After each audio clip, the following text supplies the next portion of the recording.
Olá, sejam todos muito bem. You are all welcome. Welcome to this table. It's a wonderful discussion for Indigenous literature topic. And we are going to talk about this topic starting from Daniel Munduruku. He's a great Indigenous writer, and Maurício Negro. It's a great honor to me to mediate this roundtable with these two renowned writers. If you want to ask them questions, send your questions on Q&A. It's going to be easier to manage it. And I'll make a short presentation, a brief presentation of them, and then I'll ask them to talk to you 5 minutes each of them, and then we start the questions.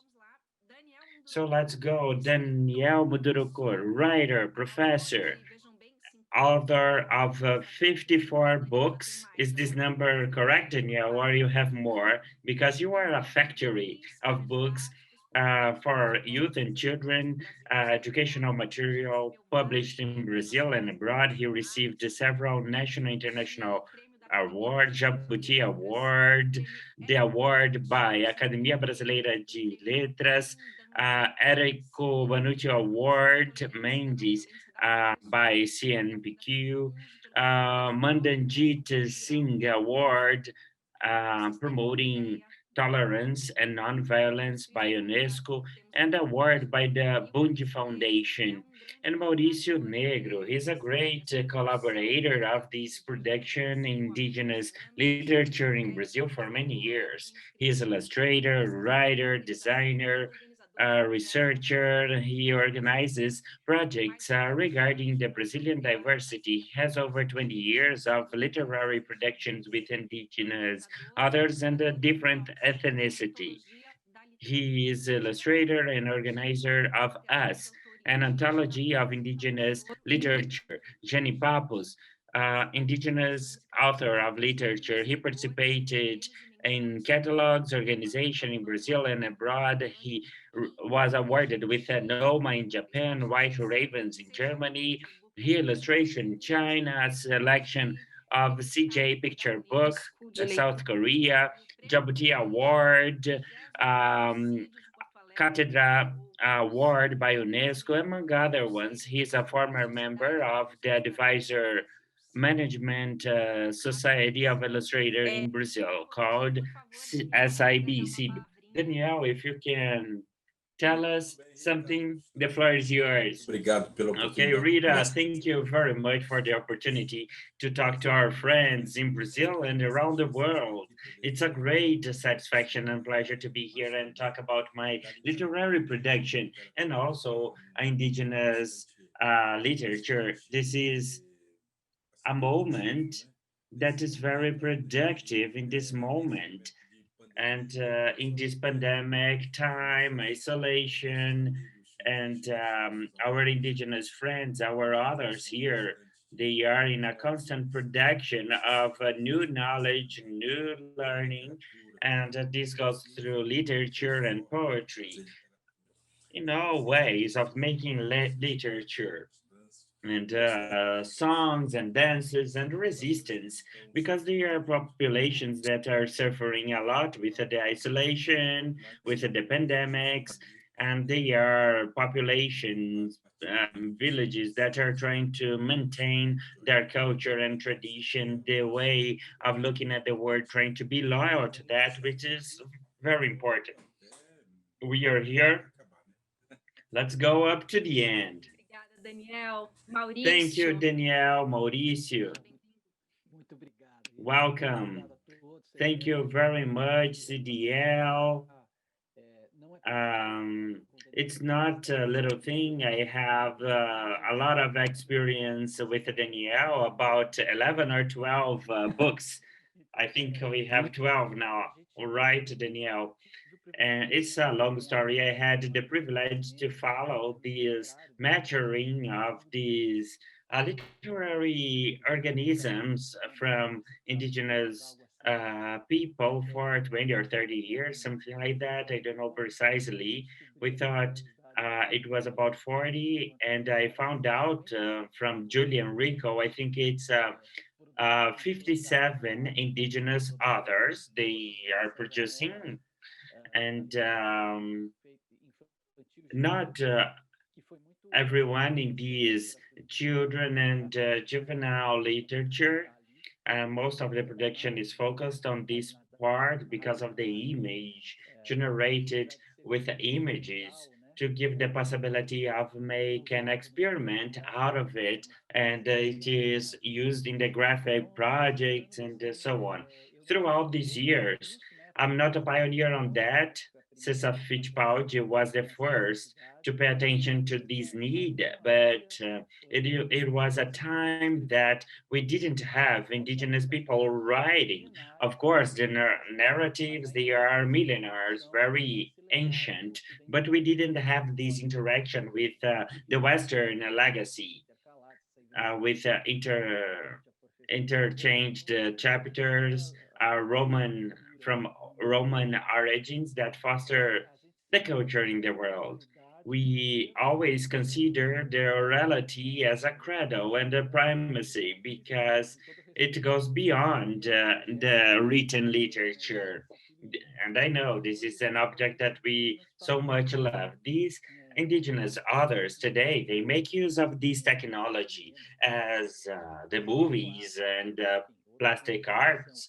Now, the other expression fields that are not originary ones, in order to update their traditional and this world is very tense, hostile toward these perspectives. Yeah, basically it's that. Thank you, Mauricio. Now take this opportunity of orality that you mentioned.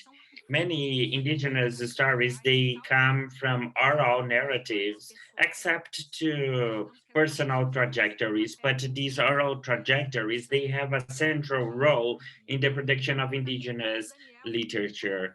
Danielle, how did you start to bring these ancient learnings to the written parts, and what were your conquests and challenges in this process? I come from a generation that had to go to school. It was mandatory because of the need of a public policy that was imposed in Brazil by militaries as of the 70s that obliged children to go to school. So, in urban context, a school that had an aim to erase our identities, they want us to have the Brazilian identity and make us swallow it. The idea of a Brazil that it was unified, something like that. And we were a victim with that. We had to go to school and we learned to be what we weren't, as we say, to be white, civilized, for us to be noticed inside the society. Of course, there was a political goal. That's not the case of this discussion now. But the fact is, um, by going to school, I could rethink about my initial education. I stayed in my village in the first part of my childhood. I was 9, and because of that, I had to go to the urban centers to go to the official school, let's say so. And this gave me more a wider comprehension of how this society treats the indigenous population. This made me, as I was studying, getting to know new things, and getting to know the study world, the university world, and this made it possible for me to look closer to myself as indigenous and also to look at the Brazilian society. This made me a double Danielle, two Danielles.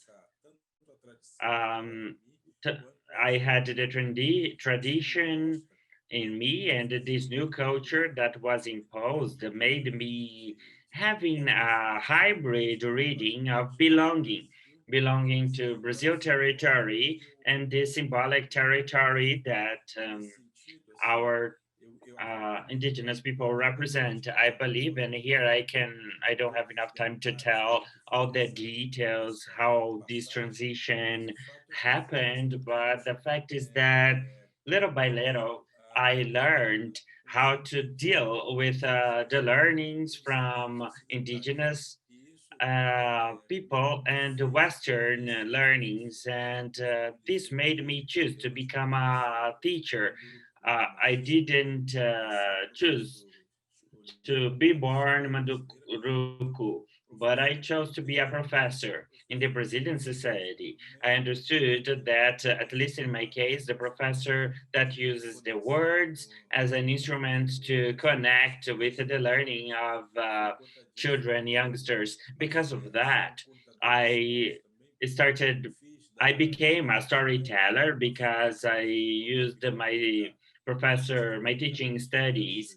I found a way to communicate with youngsters, children, using oral narratives that I learned and everything that I searched eventually. And this gave me a kind of trust that I could make these narratives that are orally, and I could make it into the writing part. I didn't master the writing yet. I didn't have the art and mastery of writing, but little by little I learned that because indigenous people in general, um, we have this need to learn how to deal with other equipment, other instrument in order to be seen in society, and the writing was a way for us to master the codes of the Brazilian society, and with that, bring to this very same society the perspectives that the indigenous traditions bring by itself. And then, first of all, I became a storyteller, and then I became a storyteller, but in writing, and this gave me a certain visibility inside the Brazilian society. And I was, modestly speaking, the first indigenous author to produce literature for children who are not indigenous, because this literature has always existed, but with a perspective to educate the society, educate the perspective of society toward indigenous people. Undoubtedly, I was the first indigenous author to do that. And the result of that has been really good to see, to notice that the Brazilian society absorbed this content, and the lack of understanding that the society has about the indigenous people has decreased. Our intention here is to educate. I write to people, for people, as a professor writes for their students. So we desire that when they get in touch with the traditional learnings, they decrease prejudice, the distance that the narrated history brought and created on people, the youngster of Brazilian society as a whole. But it's going to take a long time to shorten this distance, to bridge this gap. But the literature and children literature has been a very beautiful experience because it attains a part of the population with a more open portion, a smoother one that looks at us with love and care.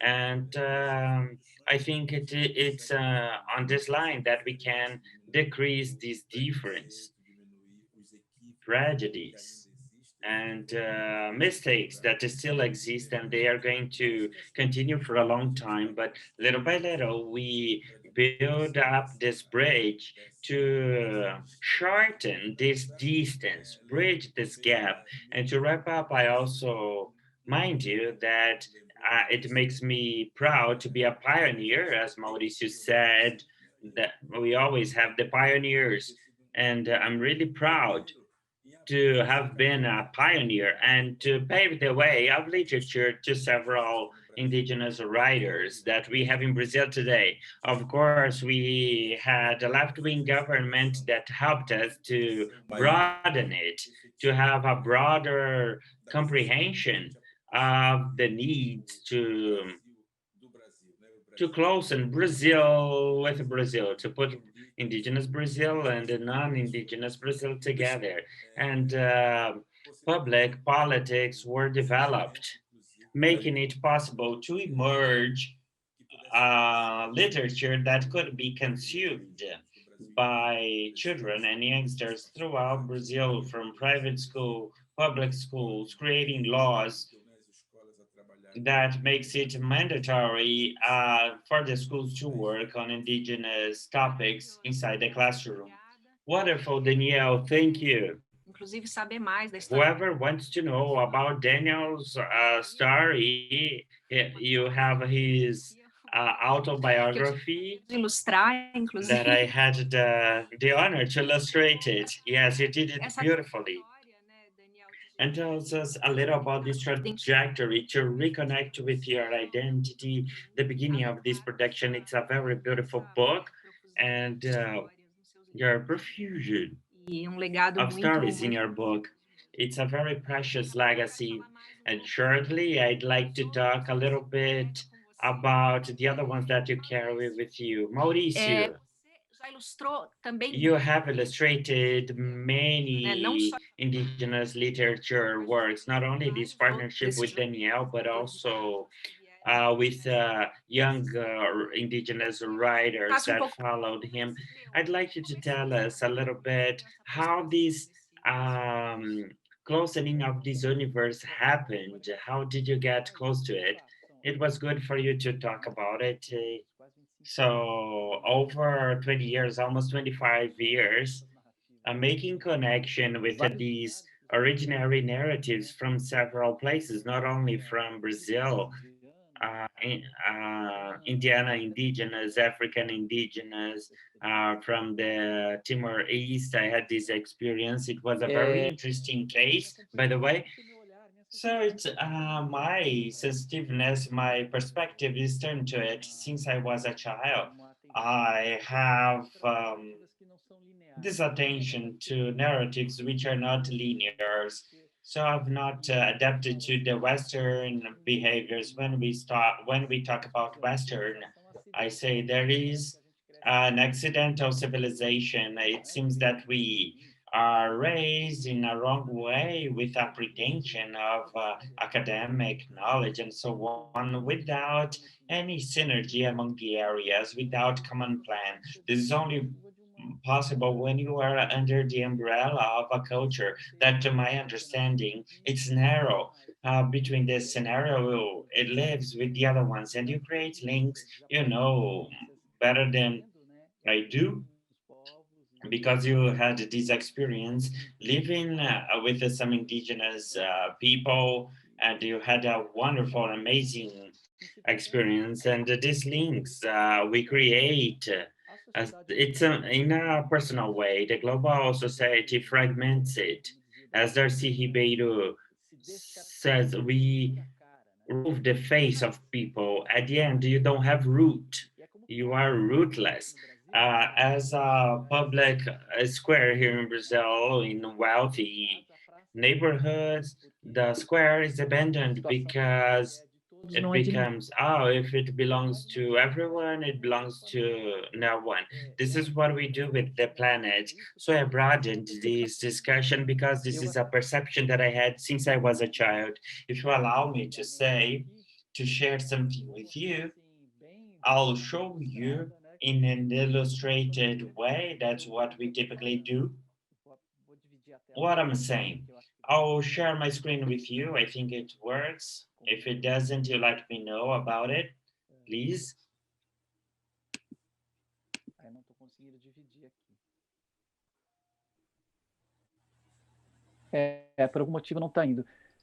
Well, I think it's not going, but anyway, I spent my childhood with you, Danielle. Most of the Brazilians and people who live in the cities, I connect to these. Oh, now I can do. I'll try again. I'll try again to share it with you. Yeah. Now can you see it? Look. So I'll go straight down. I'll show the place where I grew up in a sugarcane farm, which was is typical in Brazil. It went bankrupt. This is the illustration of the first book I did for Danielle. It seems like yesterday, but we've been together for a long time, as if nothing had happened. And when I received this invitation from global publisher to illustrate this story, which is about Daniel's childhood in his village, storytelling around the fire, I decided to use the fire to illustrate it. Um, we use the pyro characters. We have natural inputs, clay, fruit, in this process. The place I was raised, where I had a Cafuso guy that I really liked, a mix of indigenous with a black person, a person who worked for 70 years there, and his grandparents were enslaved there. Look, this is the place. Mata Atlântica, né, na região. Wild forest in the southeast here in São Paulo, in this little house here, there was a barn, became my first workshop. This is the facade. I used to draw here, and there were little monkeys who came from the jungle to see what I was doing. They kept looking at me, what I was doing all the time. And this was my temple, my library, playground, sanctuary, my environment, and my environment. And I feel as a part of it. This place still exists. I carry it in my heart. And this is the way that I feel that indigenous people feel. They feel connected, but not owner of these things. So I'll skip to this one. I'll stop sharing my screen. Read up. And this happened at that time with Daniel's book in the mid of 1990s. With much excitement, I did this book and I inaugurated it. I was waiting for it to happen when they told me, oh, there is Daniel's book. I said, oh, wow, send it to me now, please. I had spent a time in France. I lived for a year in Paris. And there, it was very important for me to be away from my culture, to understand what I had been doing in the illustrated literature and what I should do. And this experience of displacement that Daniel narrates, going to official school, this reformatting, it's a kind of disintegration from his native people. In my case, it was the other way around. I left my reality. And let's say, philosophically speaking, I went to my roots and I said, I'm not going to bring the material from Europe. I'm not going to take the imported paper, special brushes. No, I want to use earth. I want to use fire to illustrate. I had thought about it in Paris. When I got to Brazil, the book was waiting for me just to work on it. And throughout the years, not only myself, but Danielle specifically, many times we heard uh, the relatives, it's how indigenous people, they call each other like that as relatives. manifested this desire to get into the literature universe. And together we paved the way. We allowed them to get closer and take up their respective space. We created a workshop with Aline Portugal. We had a great work in Santa Teresa in Rio. And we saw this process maturing. And when you look at it, it's a wide river that continues. We have some new aggregates such as Rita that joined us, joined our group. It's a process. It's a process. We are here to be a facilitator of this process because I strongly believe that I gain from it. From the moment that Daniel says it was needed to learn and new learnings, in my case, particularly speaking, I must unlearn. I'm getting rid of image skins. I'm getting rid of them. And I'm becoming lighter with all the burden. That's it. Wonderful. Estou emocionada aqui de estar com vocês dois. I'm really touched, emotional to be with you too. I'm really happy.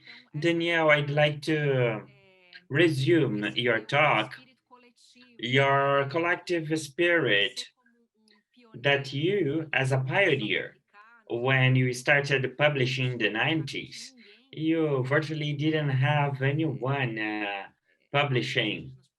Indigenous writers publishing for children, and from the place you started from, an indigenous writer, making your own creation, and after you have study, you have a gathering that you hold for many years, and you brought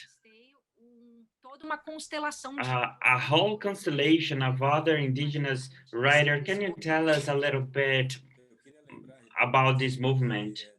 Rita, I'd like to remind you that we'll have the 17th gathering of indigenous writers that will start next week. It will be totally 100% online in partnership with the partnership with Infanto Juvenile Institute publishers, and we are bringing them to this talk to look at this reality that we have been living, this doomed time during pandemic and everything that we are suffering due to the actions of a Brazilian state that is not committed with the situation of the population in general, let alone the indigenous population. When I started to think about articulating the emergence of a group in 2004, roughly, we did the first gathering, and we had a very reduced number of writers. At that time, back then, we gathered 12 people only. We managed to identify 12 people that they weren't writers, but they knew very much about the culture itself. And it was because at that time, we started breaking barriers because we, at that moment, we had this idea that there is a literature that goes beyond the written text. And for indigenous people,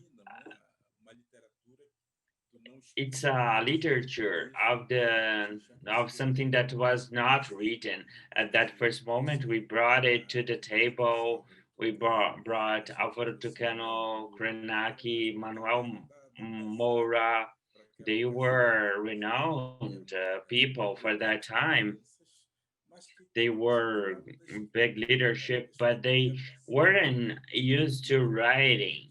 Our public lives, rushes, and the political parts, and then we want to establish a territory there to say, yes, we are here. and we write and we sing, we dance, we draw, we illustrate, we do everything that everybody does. And we want to learn to get to know this universe of books, literary writing.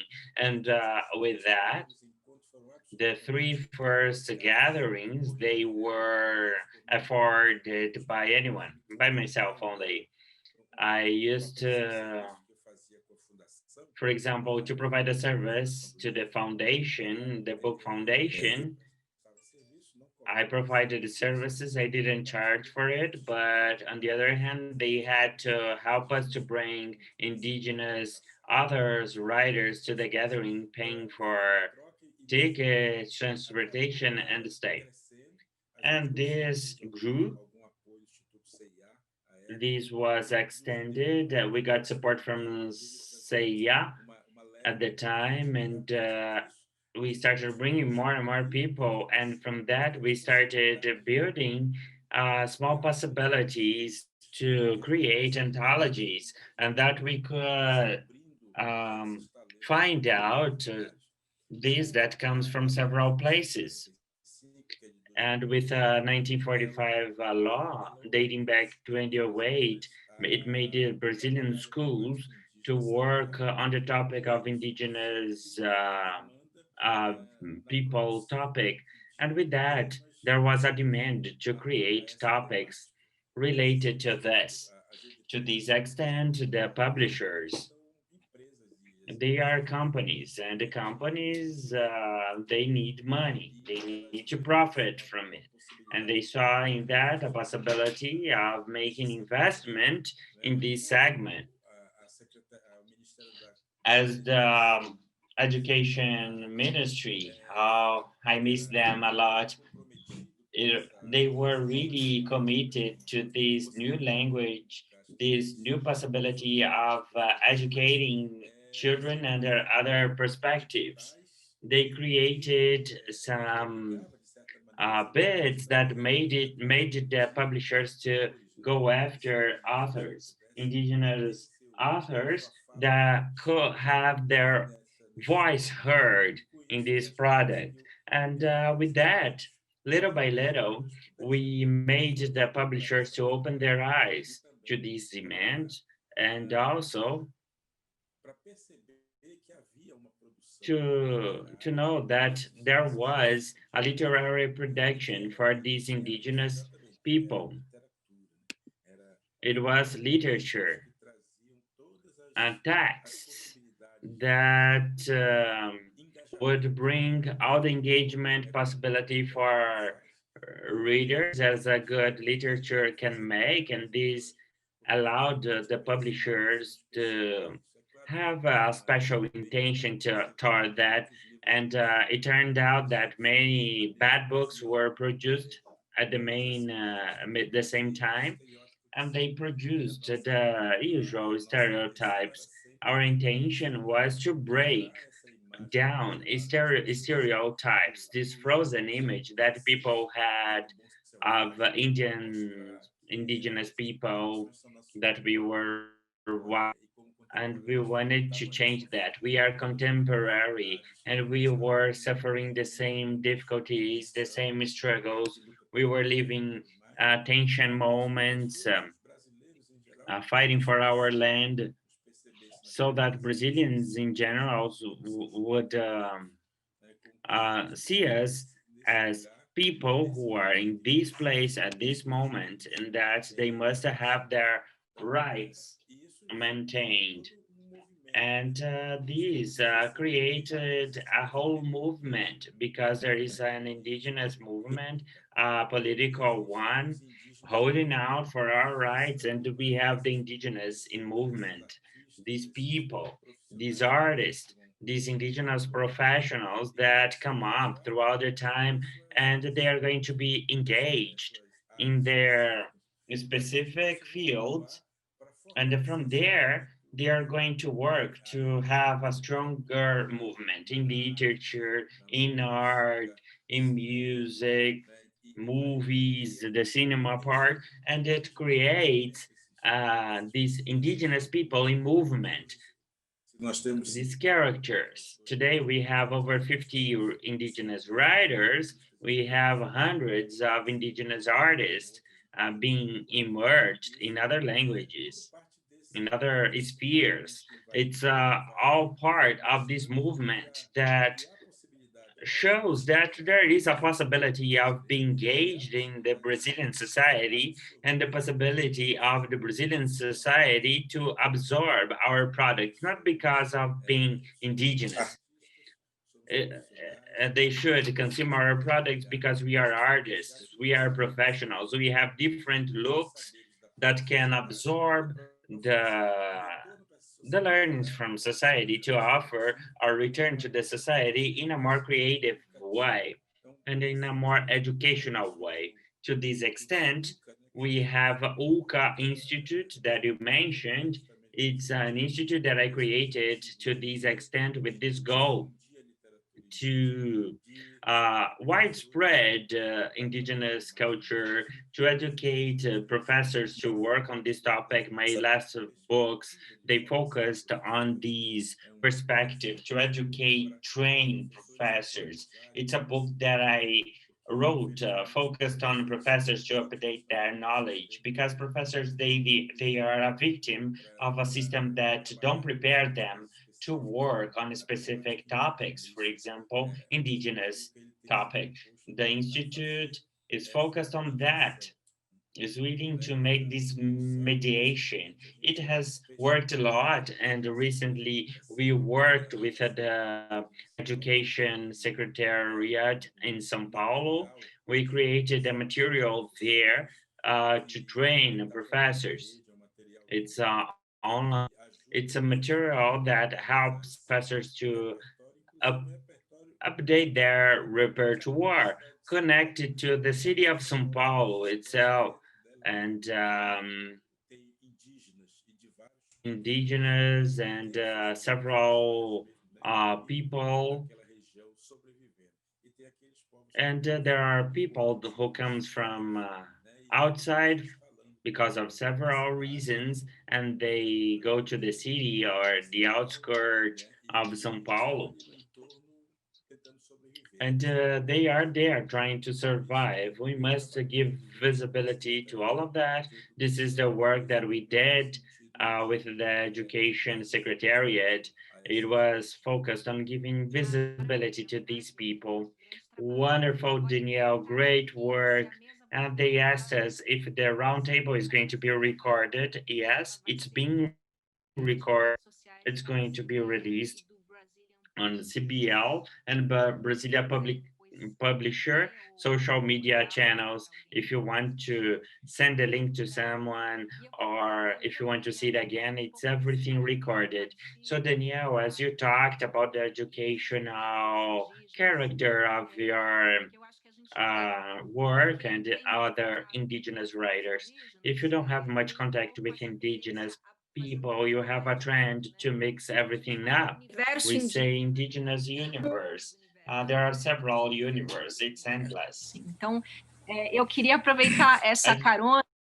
Like I didn't ask Mauricio a question told us about his artistic process, creative process.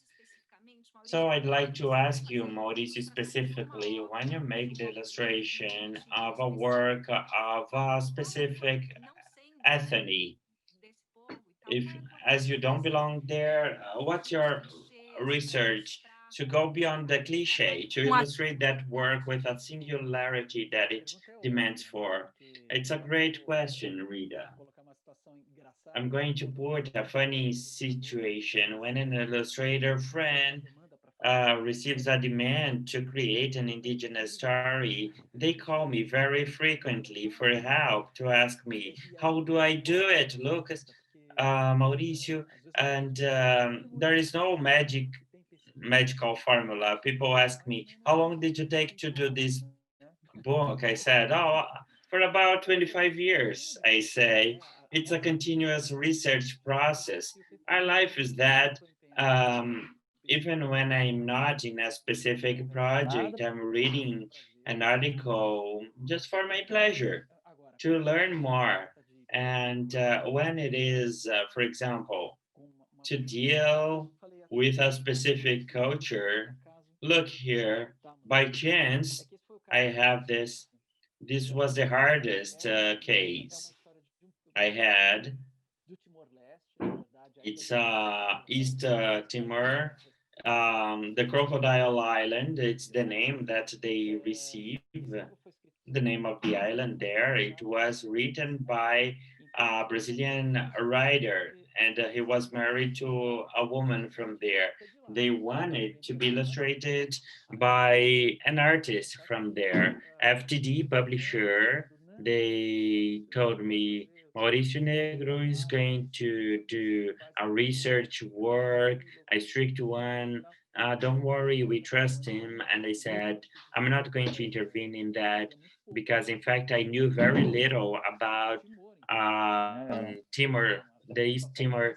It's a very radical situation. I said, I'll go after that. If you afford it, I'll do it the best way I can. I'm not going to insist on that. I see the work of an author as a child. I'm not going to kidnap anyone. So I said, it's up to you. And they accepted. And they said, okay, I started.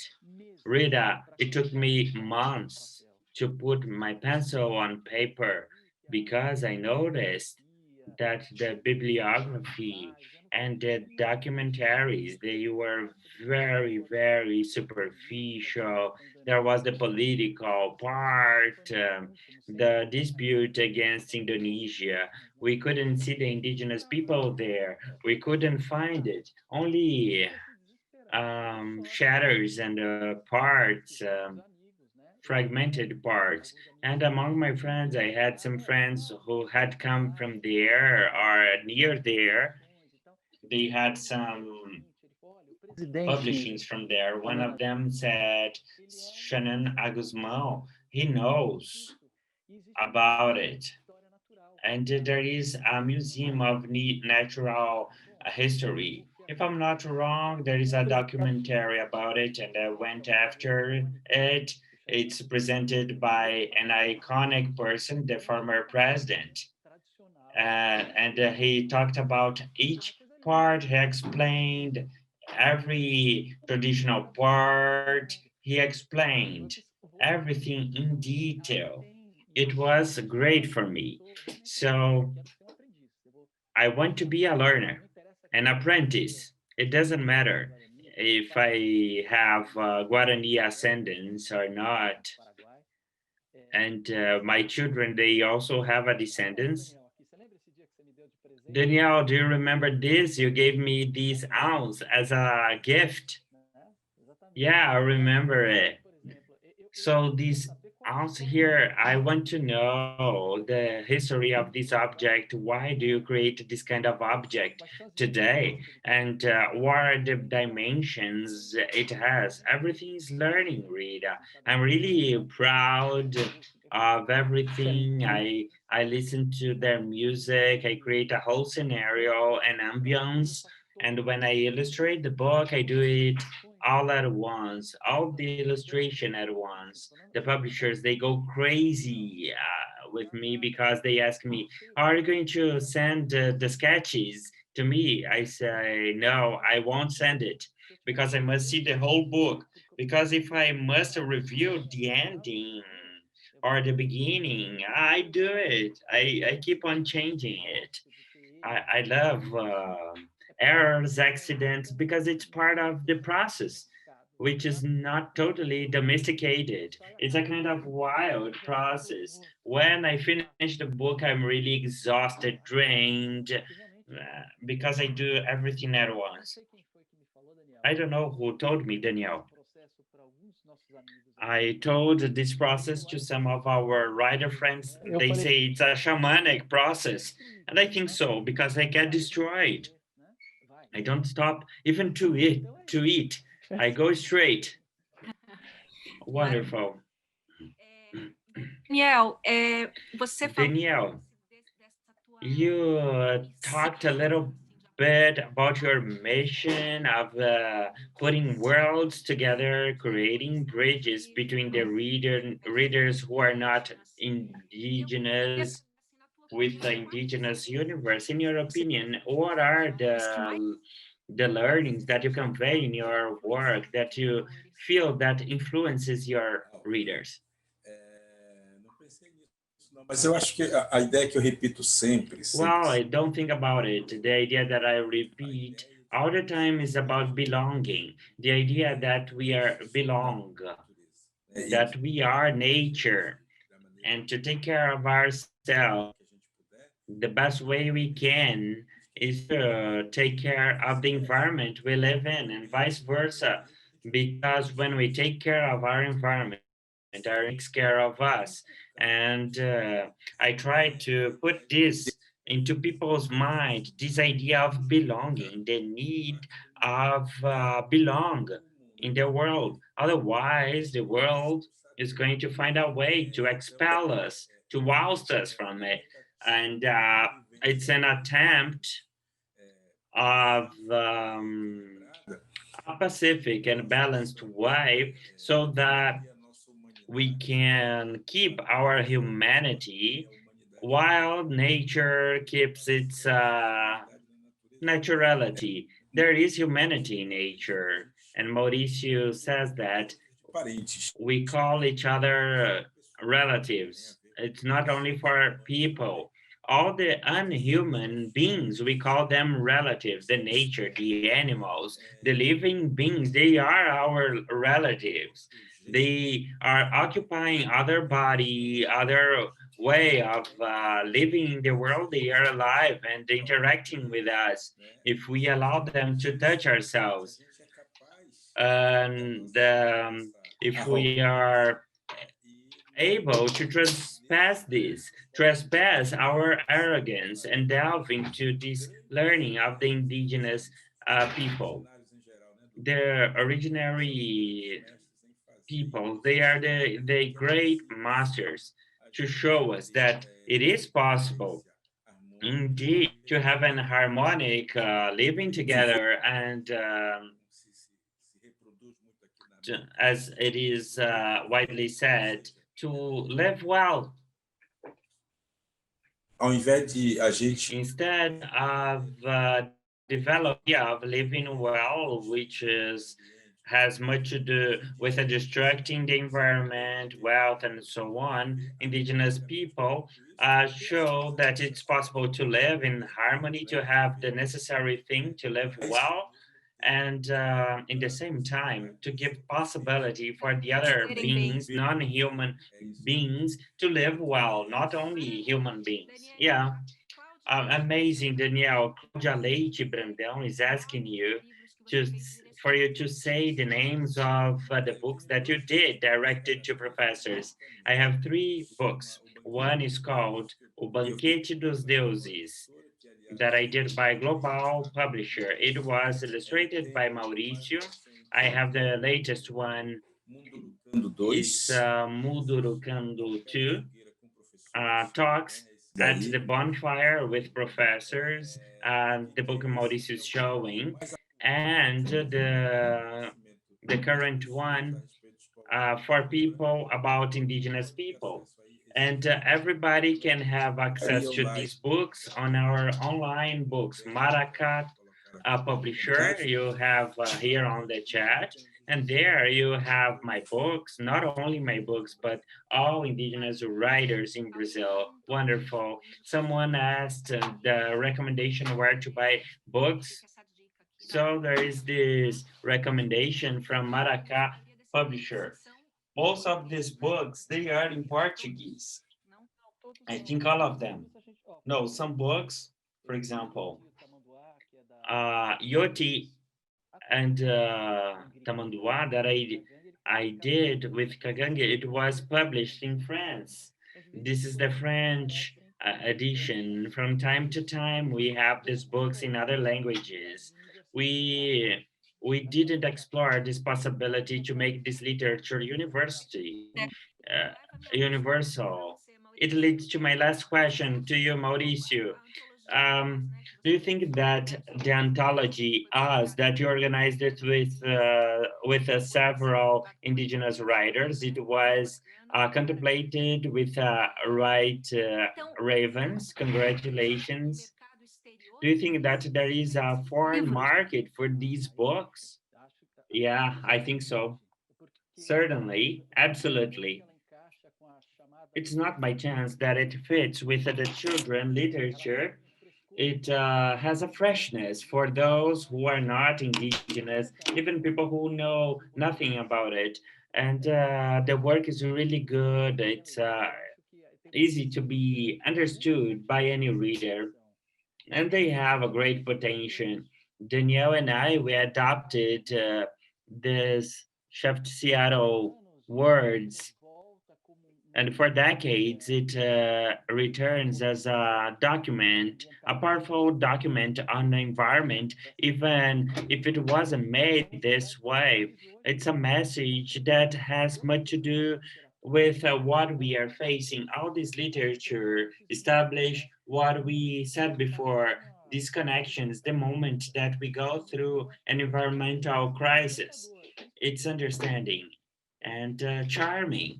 It's experience. It's not fiction. It's life that prospers out of these works. Wonderful. It's amazing. And we are almost wrapping up our session. Our time is almost up. The organizers, they are asking me to advertise the agenda, the Book Fest Online that wraps up Frankfurt Book Fair. And we have a special agenda of Brazil, and the agenda has changed. So I need just to convey this message. Okay, I'm sorry about that. Um, our participation in Brazil starts now at 2:28. 2:28. Only in Frankfurt this happens, huh? We wait for you. At 2 for 28, poetry, novel, and color with the others, Paulo Scott and Jarida Rice.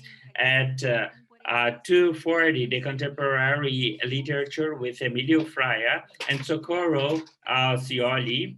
And 2:54, we have Caipirinha Hour with CBL's president, Vitor Tavares, the mixologist, Paulo Ravelli, and the gastronomy specialist and the author Breno Lerner. The message is given. I'd like to thank you for the invitation to be mediating this table. It was a great pleasure to me. So feel free to make any final consideration of this gathering that we are having today. Please, the floor is yours.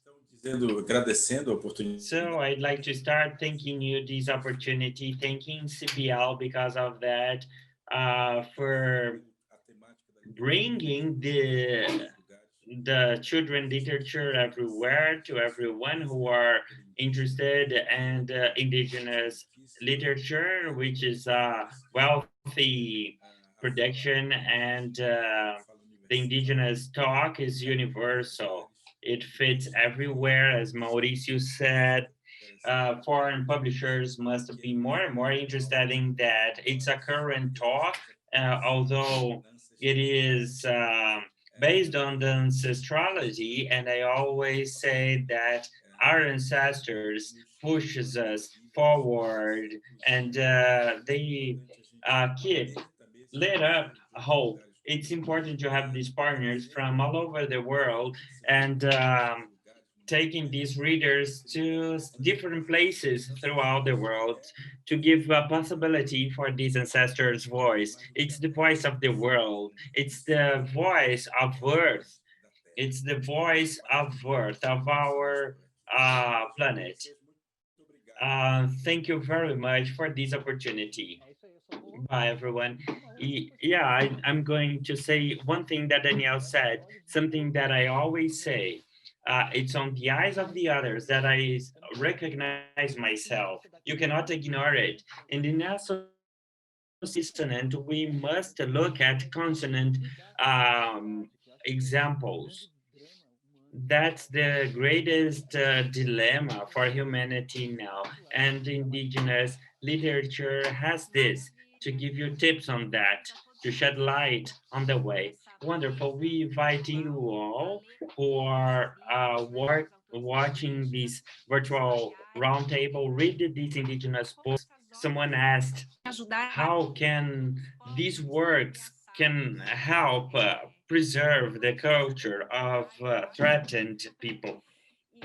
I'll leave this question here on the air, and I'm going to ask people to get closer, read more, as Daniel said, ignorance that we have in the society now regarding Indigenous people is systematic, is historic, and I hope that these books can be little dots to be connected into these worlds in a positive way, in an imaginary way, and I hope that it opens our eyes toward Indigenous culture. Ensinar, né? Então, muito obrigado a vocês, obrigado aos ouvintes, aos organizadores da mesa, e um grande abraço. Aproveitem o resto da programação brasileira aqui na feira. Obrigado, gente, por nos acompanhar. Thank you, everyone. Thank